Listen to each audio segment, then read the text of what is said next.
안녕하세요. 수도권 대기환경청에서 주최하는 2023년 푸른하늘 지킴이 사업에 대한 안내를 시작하겠습니다. 안내 순서는 푸른하늘 지킴이 사업 소개, 2023년도 운영계획, 2023년도 달라지는 것, 대기 관련 프로젝트 활동 사례 순으로 설명해 드리겠습니다. 푸른하늘 지킴이 운영사업은 미래 환경의 주인인 어린이, 청소년을 대상으로 맑은 공기의 소중함과 대기환경 개선 실천의 중요성을 알리는 교육, 홍보활동 지원을 목적으로 매년 수도권 초등, 중학생 동아리 모집 구성 후 각 동아리별로 자율적인 대기환경 교육 체험활동 등을 지원하는 사업입니다. 지난 2005년에 시작되어 작년 2022년도까지 약 1,382개 동아리, 27,800명이 참가한 국내 최고의 대기환경 교육 동아리 지원 사업으로 자리매김하였습니다. 2023년도 푸른하늘 지킴이 사업은 동아리 모집 선발 후 참가 동아리 지도교사 연수, 동아리별 활동 지원금 지급, 동아리 활동 지원, 우수환경 동아리 선정 및 시상 교육 효과 측정 및 우수사례집 발간 배포 활동 순으로 운영이 되게 됩니다.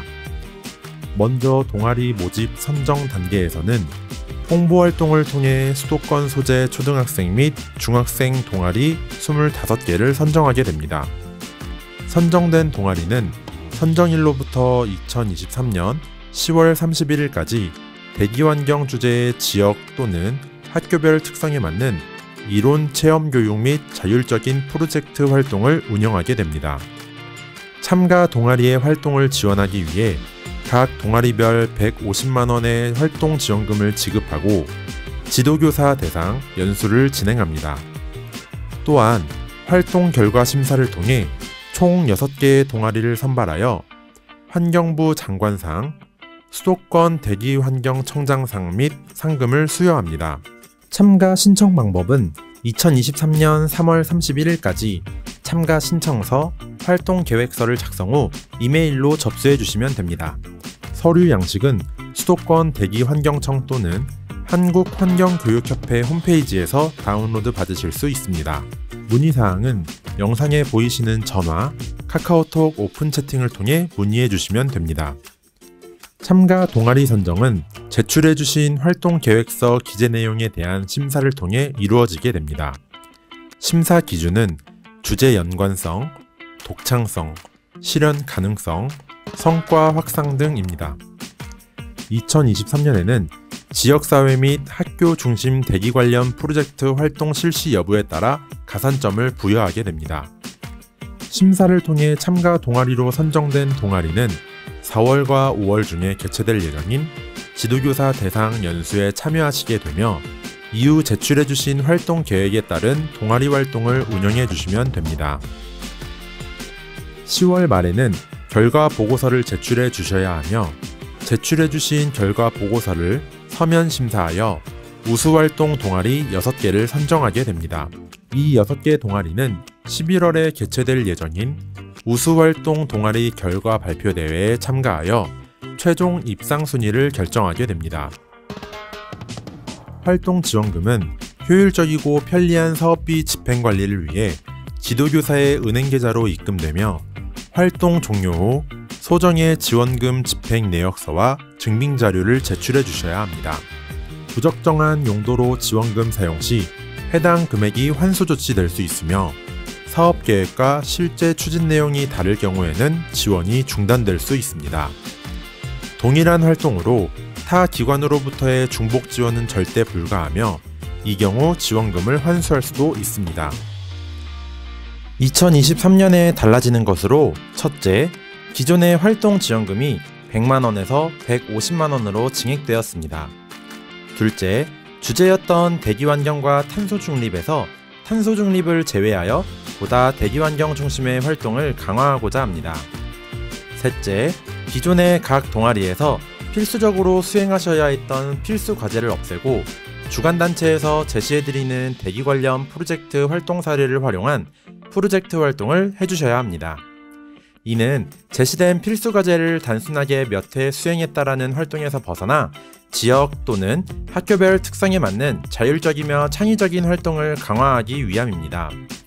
프로젝트 활동의 수행 여부는 의무는 아니지만 참가 동아리 선정 및 활동 결과 평가 시 가산점을 부여합니다. 2023년에 새로운 방식으로 운영되는 2023년 푸른 하늘 지킴이 활동에서 그대로 따라하시거나 활용 또는 응용을 하실 수 있는 대기 관련 프로젝트 활동 사례에 대해서 소개해드리겠습니다. 첫 번째는 미세먼지 농도에 따른 시정거리 차이 비교 활동으로 특정 장소에서의 목표물을 선정한 후 지속적인 사진 촬영과 사진 촬영 당시의 미세먼지 농도를 기록하는 활동입니다.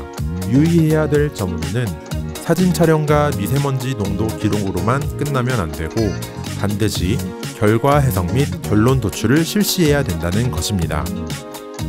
다음은 학생들이 직접 만드는 대기환경 개선 교육 홍보 영상과 온라인 배포 활동입니다. 전문가가 아니라 학생들이 만든 영상은 또래 집단의 파급 효과가 크게 나타납니다. 유의해야 될 점으로는 동아리 모두가 역할을 맡아 참여해야 하며 전문 음향 녹음 장비가 준비되어 있지 않은 상황에서는 학생들의 대사 처리에 신경을 써야 한다는 것입니다. 다음은 기상 웹사이트를 활용해서 세계 주요 국가들의 미세먼지 발생량을 지속적으로 측정하고 기록하는 활동입니다. 이후 조사 결과를 통해 대상 국가의 인구, 산업화, 계절별 차이 등에 대한 발생량 차이를 알아보는 활동을 하게 됩니다. 이 활동 역시 학생들의 결과 해석 및 결론 도출 과정이 반드시 수행되어야 합니다. 다음은 학생들이 살고 있는 마을의 조사 장소를 선정하고 간이 측정기를 활용해서 조사 장소의 대기 오염 또는 미세먼지 농도를 지속적으로 측정하고 기록하는 활동입니다. 결과 해석으로 조사 장소의 특성, 예를 들어 교통량이 많은 곳과 그렇지 않은 곳과의 농도 비교가 가능하며 이 결과를 통해 대기환경 개선을 위해 어떤 실천 활동을 해야 하는지를 알 수 있습니다. 또한 농도가 높은 곳에서의 캠페인 활동으로 연계할 수도 있습니다. 중학생의 경우 대기오염 물질과 미세먼지의 차이 비교를 위해 같은 조사 장소에서는 동시 측정 활동도 가능합니다. 다음은 우리가 자주 사용하고 있는 마스크의 착용 전, 후의 마스크 겉과 안을 현미경으로 관찰해보는 활동입니다. 주로 1일, 2일, 3일 착용한 마스크의 상태를 비교하고 있습니다. 아울러 학생들이 많이 궁금해하는 면 마스크, 황사 마스크, KF80, KF94 마스크의 필터 차이를 비교해 볼 수도 있습니다.